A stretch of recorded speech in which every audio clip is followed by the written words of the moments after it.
UFC 316, Dvalishvili versus O'Malley 2 is right around the corner, and this pay-per-view will be taking place at Newark, New Jersey. And overall, I think this is a very good card. When you look at just the 5 fights in the main card, I think the card is like average, maybe even below average. But if you look at the card as a whole, including the prelims and early prelims, I think this card has some very good matchups in it. And there's going to be a few prospects that will be showcasing their skills on this fight card as well. So in this video, I'm going to be providing you guys with my picks and predictions for every single fight that will be happening on this card. So without further ado, let's get straight into the first fight in the card. On the early prelims, we have Quillian Sakild versus Yanal Ashmus. And I'm picking Quillian Sakild to win by a TKO or KO. If you guys know about the regional scene, you guys should know about Quillian Sakild. I believe he fought in the Eternal in Australia, and he is a very solid lightweight prospect. He won his first fight in the UFC by a 19-second knockout against Ansho Ghibli. And in this fight, I think that he's going to get a KO in the first round as well. Quillian Sakild, he's a very well-rounded fighter. He has good wrestling, and he has good striking as well. His boxing fundamentals are on point, and he's well-rounded. And when you consider Ashmouth's vulnerabilities against like high pressure strikers, I think that this is going to be a very good matchup for Quillian Sakild, and that's why I'm picking him to win by a first round TKO. Next fight in the card, we have Jeka Sergey versus Yuju Sang, and I'll be picking Yuju Sang to win by a knockout. Even though Jeka Sergey is a very explosive fighter, I just think that Yuju Sang, he's more technical. He's going to be able to just withstand the explosive power of Jeka Sang. And Yuju Sang, he's also a high quality prospect as well. I believe he is 8-0. He's an undefeated fighter. And I think that his undefeated streak is going to extend to 9-0 after this matchup. I think that he is a very good prospect, and I think he'll be able to win this fight. And if I'm not mistaken, I believe that this is Yuju Sang's UFC debut as well. Next fight on the card, we have Ariandel Lipsky versus Kong Wang, and I'll be picking Kong Wang to win by a decision. Honestly, Kong Wang, she's just the superior striker in this matchup. She's just going to be able to put on the volume, and she has good striking defense. So she's just going to be able to just control the pace of an entire fight. And yeah, I think that she'll be able to definitely just outstrike Ariandel Lipsky, defend the takedowns, and just cruise to a easy 30-27 or 29-28 if things get a little bit rough. But yeah, I'm picking Kong Wang to win by a decision. Next fight in the card, we have Azamat Mzakonov versus Brenson Rivero, and I am picking Azamat Mzakonov to win by a decision. If you guys don't know, Azamat Mzakonov is one of my favorite fighters in the UFC. He's on the channel banner, matter of fact, and I'm picking him to win this matchup. I might be a little bit biased, but Brenson Rivero, he's taking this fight on short notice. He won't have a full training camp. Azamat Mzakonov, he was scheduled to fight Johnny Walker, but that fight got changed to a new opponent in Brenson Rivero. And I think the full training camp of Azamat Mzakonov, that's just going to be able to just push him over the edge. I don't think that he's going to get a knockout, even though that is very possible. I just think that Azamat Mzakonov, he'll be able to like not cruise to a decision, but he'll be able to like win a solid decision for himself. Azamat Mzakonov, his hand speed for the light heavyweight division is actually really lightning fast. He's not the tallest, but his hand speed, it definitely carries him in his fights. His last fight, he knocked out his opponent, and I think that he's going to carry that momentum into this fight. Although the only thing that's going to be going against him in this matchup, I believe he has a 10-inch reach disadvantage. I think Azamat Mzakonov has a 71-inch reach, and Brenson Rivero has a 81-inch reach. So reach is going to be his biggest factor to worry about in this matchup. Other than that, I think that he'll be able to win a very solid decision in this matchup. Next up in the heavyweight division, we have Sergey Spivac versus Waldo, Cortez, Aosta. And I'll be picking Sergey Spivac to win by a knockout.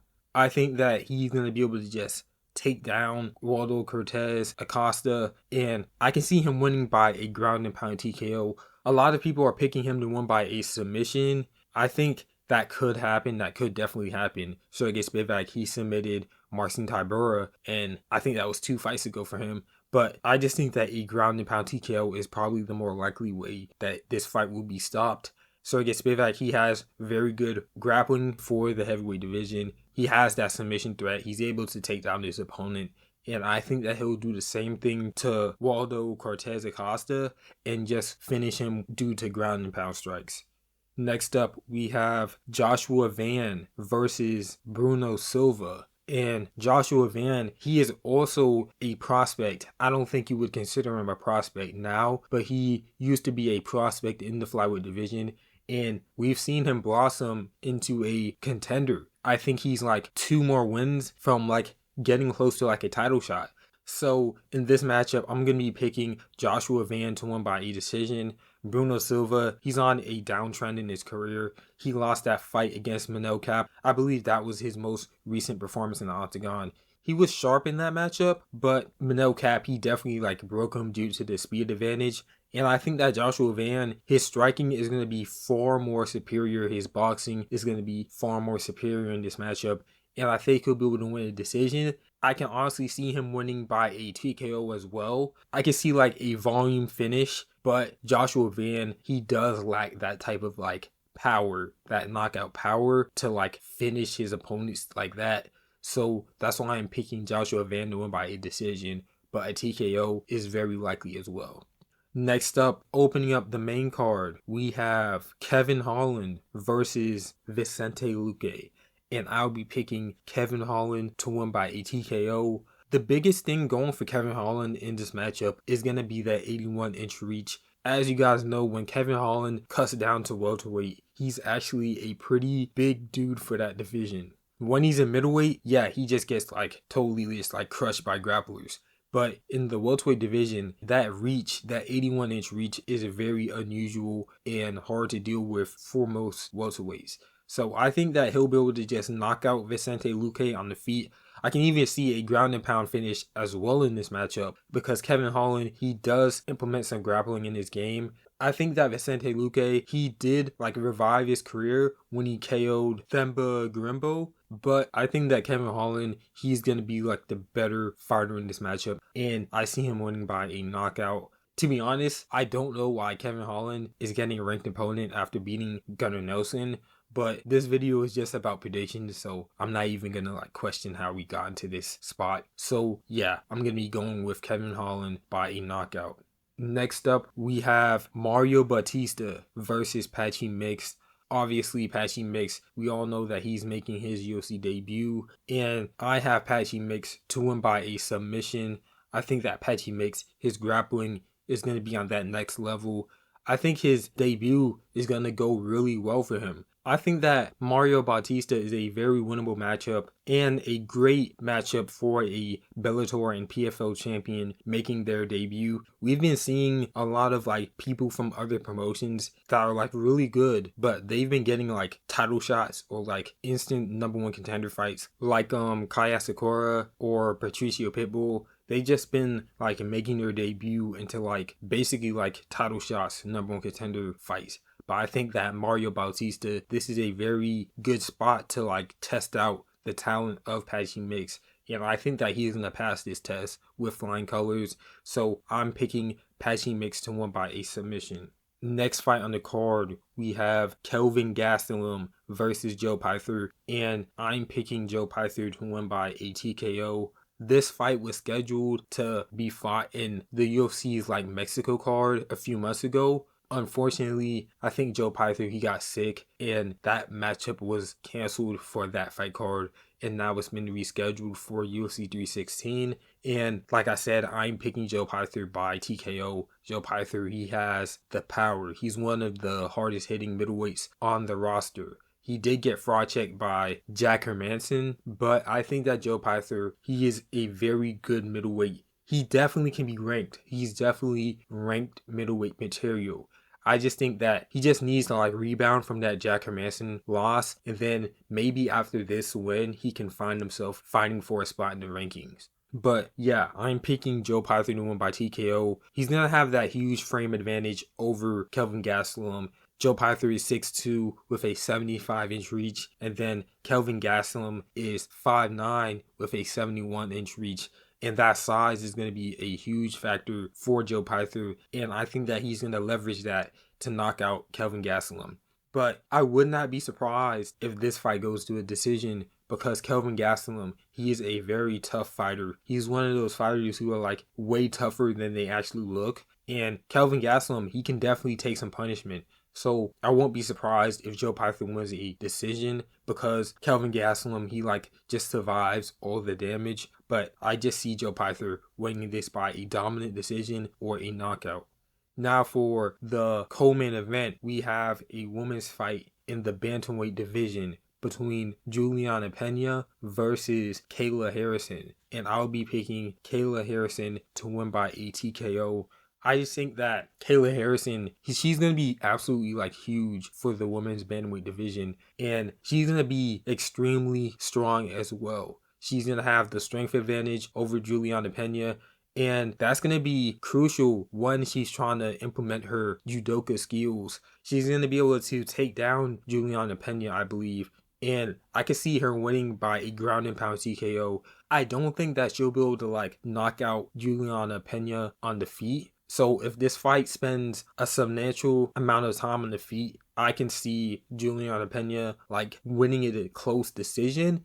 But as long as Kayla Harrison gets this to the ground and she's able to just like drop those elbows and just use that strength advantage, this is probably going to be an easier fight for Kayla Harrison. So that's why I'm picking Kayla Harrison to win by a TKO, just because of that pure strength advantage. Now for the main event, we have Merab Dvalishvili versus Sean O'Malley. And for this fight, I'm going to have to go with Merab by a decision. We've seen the last fight. We know how this fight could potentially go. And of course, Sean O'Malley and Merab, they're going to like make some tweaks into their game plan. And this fight could turn out like completely different than their last fight.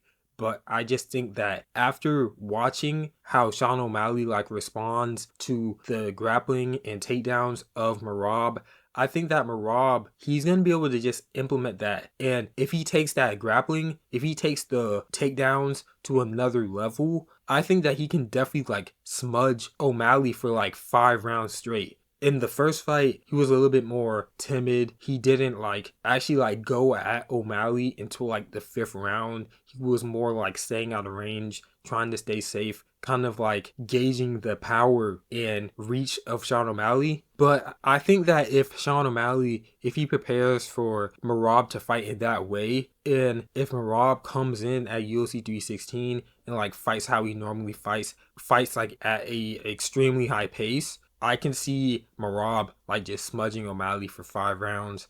Obviously, O'Malley, he has the KO power. He can knock out almost anyone on the feet. So there's always like a puncher's chance for Sean O'Malley. But Merab, he's shown us that he is the bantamweight GOAT. And I don't think that anyone could really like compete with Merab in a 5-rounder. Merab, he fights at such a high pace. And O'Malley, he's going to have to like finish Merab in like the first 2 rounds.